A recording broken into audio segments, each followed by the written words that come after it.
السلام علیکم جی.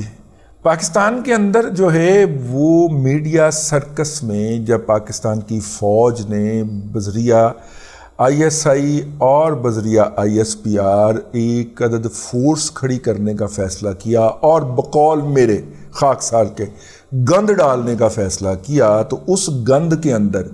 جہاں پہ یہ ٹارگٹ تھا کہ سکرین کے اندر اینکر کے طور پہ نظر آنے والا یا نظر آنے والی ہر شخصیت فوجی زادہ یا فوجی زادی ہوگی، اس کا باپ، چچا، دادا، بھائی، پردادا، نانا،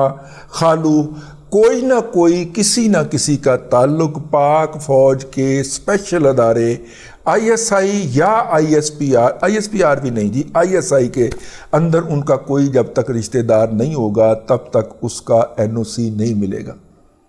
اور پروگرام کے جو پہلے کئی سالوں دہائیوں سے جب اس ملک کے اندر کوئی کسی پرائیویٹ ٹی وی کا وجود نہیں تھا اور PTV کے اندر اینکرنگ جو تھی وہ ایک بڑے ٹیڈیس پروسیس کے بعد آپ کو ملتی تھی اور آپ ٹی وی کے پروگرام اینکر کرنا شروع کرتے تھے،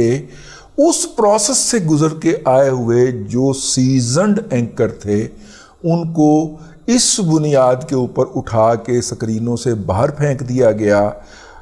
کہ جناب ان کی جگہ پہ ینگ لاٹ آ چکی ہے. اور جب ینگ لاٹ کا آپ پھرولتے ہیں، جب ان کے آباء و اجداد پھرولتے ہیں، ٹھیک ہے، اور آج بھی میرا دعویٰ ہے کہ پاکستان میں پرائم ٹائم میں بیٹھے ہوئے 90% سے زیادہ اینکرز کی واحد کوالیفیکیشن یہ ہے کہ ان کے کوئی نہ کوئی عزیز بھائی، بہن، ابا، چاچا، تایا، ماما، خالو جو ہیں وہ پاک فوج کے ایک اہم ادارے کے اندر کام کر رہے تھے جب ان کی تقرریاں. باقی کئی لوگ جو تھے وہ راج کے نلائق تھے، ٹھیک ہے، ان کو پھر انہوں نے بیورو چیف بنوا دیا اسلام آباد میں ARY کا. بھائی ان کو سکرین پہ نہیں لائے، ٹھیک ہے نا، اینکر کے طور پہ نہیں لائے، پھر ان کو تبصرہ نگار بنا کے رکھ دیا. ہمارے جرنلزم میں ایک ٹرم استعمال ہوتی تھی کہ جو شارپ بچہ ہوتا تھا نا، شارپ مطلب تیز، اس کو تو ڈال دے رپورٹنگ میں، ٹھیک ہے، اور جو نسبتاً نیلا ہے، رسپانس کے اندر ڈیلے کرتا ہے اور اس کے اندر تیزی سے بات نہیں آتی اس کے ذہن کے اندر، اس کو سب ایڈیٹر بنا دے، ٹھیک. تو اسی طرح جو شارپ تھے ان کو تو سکرینیں دے دی گئیں، کسی نے خبریں پڑھنا شروع کر دیں، کسی نے پروگرام ہوسٹ کرنا شروع کر دیے، ٹھیک ہے، کوئی مائک پکڑ کے سکرین میں نکل گیا، کوئی توپا والا بھی نکل گیا ہیں. ان کو پھر بچے اپنے تھے نا، ہیلی کاپٹر میں بنایا گیا. تو اس وقت یہ جو تھا نا، یہ اینٹیں تھی، جیسے دیوار بناتے ہیں نا تو اس کی اینٹیں ہوتی ہیں. اب اینٹوں کو آپ جوڑتے ہیں گارے سے یا سیمنٹ گھولا ہوتا ہے آپ، تو یہ سیمنٹ بھی تو چاہیے تھا نا. تو اس سیمنٹ کے لیے نا پھر لو مینٹلٹی کے، لو کوالیفیکیشن کے، لو لیول کے، کوئی انٹر پاس، کوئی میٹرک فیل، اس طرح کے جو سٹف اٹھایا گیا مختلف جگہوں سے. اور اس دوران پاک فوج کے درمیان انٹریکشن میں جو پارٹیاں تھیں ان کے اندر منہاج القرآن، ٹھیک ہے، بہت زیادہ پاک فوج کے ساتھ انٹریکشن تھا ان کا بھی اور ان کی سوشل میڈیا ٹیم کا بھی، یہ تھے، اس میں سے بچے اٹھا لیے گئے. اس کے علاوہ PTI والے لوگ جو تھے وہ بھی فوج نے اڈاپٹ کر لیے اور وہ ابھی تک وہاں پہ شاید ان کی پالیسی میکنگ کے اندر کہیں نہ کہیں بیٹھے ہوں. اچھا، ویسے PTI کو جب حوالے کیا گیا 5th جنریشن ہائیبرڈ وار یہ کہہ کہ کرونا سے پہلے کہ اب یہ ہمارا کام نہیں ہے، اس کے مقاصد پورے ہو چکے، اب آپ لے لیں، تو PTI نے بڑی مہارت سے وہ پروجیکٹ اٹھایا اور پھر اس کو پارٹس کر کے نا مختلف جگہوں کے اوپر پارک کیا تاکہ کل کو اگر پاک فوج بھی اسے کیا کہتے ہیں ڈیفیوز کرنا چاہے، جس طرح کہ وہ مائن جو ہوتی ہے نا، برودی سرنگ کو ڈیفیوز کیا جاتا ہے نا، اگر ڈیفیوز کرنا چاہے تو کر نہ پائے تو نہیں ہو رہا ہے نا. تو بھائی جان اس پروجیکٹ کے اندر وہ جو لوور لیول کے آئے تھے نا لوگ، ان لوگوں کو پھر ترقیاں کروائی گئی، ان کو جعلی فالوئنگ دی گئی، ان کے YouTube چینل کو پش اپ کیا گیا، سافٹ ویئر جو تھے ان کے ذریعے آدھے گھنٹے کے اندر 2.5 لاکھ ویوز آ جاتے تھے. پھر اس کے نتیجے کے اندر وہ جو ہے حقیقت TV جیسے گینڈے وجود میں لائے گئے. انہی ایلیمنٹ کے اندر منہاج القرآن سے اٹھنے والے ایک صاحب جو تھے ان کا نام ہے صدیق جان، ਦੂਜਾ ਨਾਮ ਤੁਸੀਂ ਆਪੇ ਸੋਚ ਲੈਣਾ ਔਰ ਹੱਸ ਲੈਣਾ,